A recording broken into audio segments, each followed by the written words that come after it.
Now, one of the things you see throughout a society that is ill-educated, yes, is, and this is throughout history, you look at it, is they look to people with a little bit of knowledge and almost worship them as if they are oracles or gurus or Gandalf type characters that just know everything. And in their idiocy, because they absolutely, fair knowledge or have no knowledge and have so lack of, lack of faith in themselves, they start to apply a kind of reasoning that says, I know nothing, everyone knows nothing, and Gandalf knows everything. Yeah. So in arguments with these kind of colonized or religious Muslims, activists often get hit with this argument, and they say, "Oh, are you a scholar, bro? Are you a scholar? You're asking me to do X, Y, Z, right? Help people, who are suffering." I don't need to do that because you're not a scholar to tell me to do so, or whatever. There's stupid arguments, but basically they always refer back to some magical scholar who knows more than I do or someone else does, right? Follow the scholar, bro. Follow the scholar. So now listen, let me break this down as to why this is so dumb, right? I'm just going to use logic here, right? Just common sense, but it's so thick, even common sense, sometimes it just doesn't get in, right? So let's just choose it. They believe in following a scholar, right?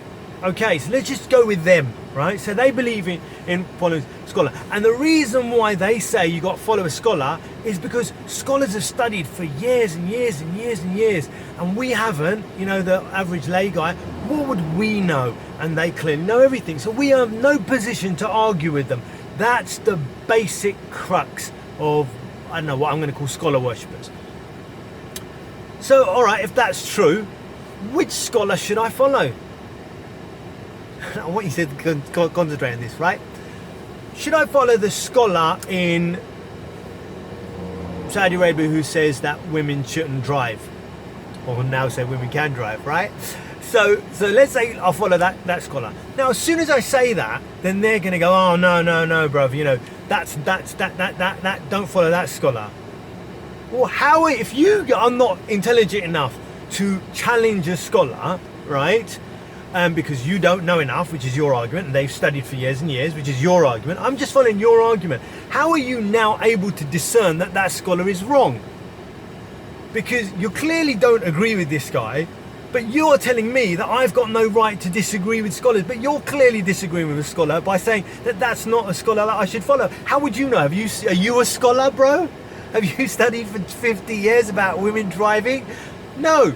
So all of a sudden you become intelligent enough to discern which scholar. But when the scholar starts talking, you're not intelligent enough to disagree with the scholar.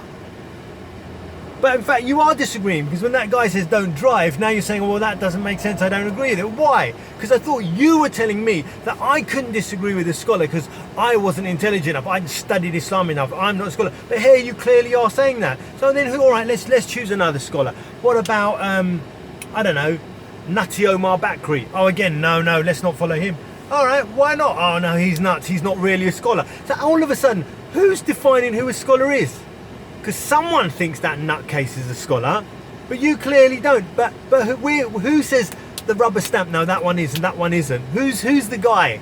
I haven't seen him. Who's the magical man who gives out the scholar certificates?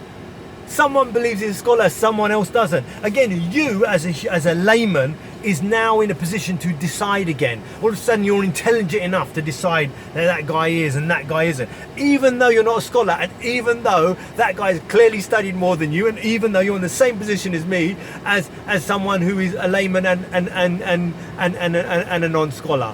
So maybe I should go for, I don't know, let's go for a Sufi scholar in Pakistan, right? Oh no, they're grave worshippers, bro.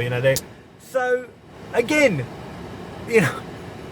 can you see this argument that says you're not a scholar knows more? These guys don't actually believe it. It doesn't make sense even to them, because they are in a position, they put themselves in a position when they want to argue against any scholar that they don't agree with. And then they also put themselves in an even higher position to say that person isn't even a scholar. But when you want to argue with their scholar, then they will say, are you a scholar? So what they're actually saying is, follow my scholar and don't argue with my scholar who I have agreed with and who I have endorsed. Because I'm all of a sudden intelligent enough, yeah, to know that this scholar is perfect and infallible, but you are not. Do you see how that does not make any sense at all?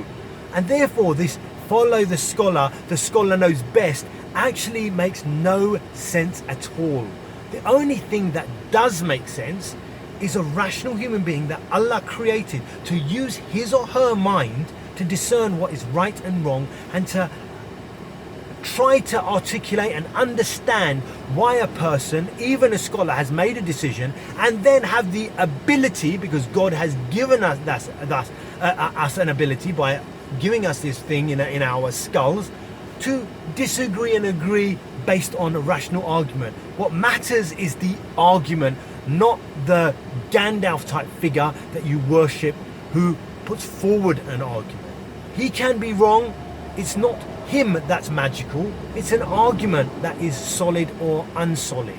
So don't fall into this scholar worship, and don't back down from these scholar worshippers. They're actually the most illogical muppets on earth. They're like people who follow witch doctors.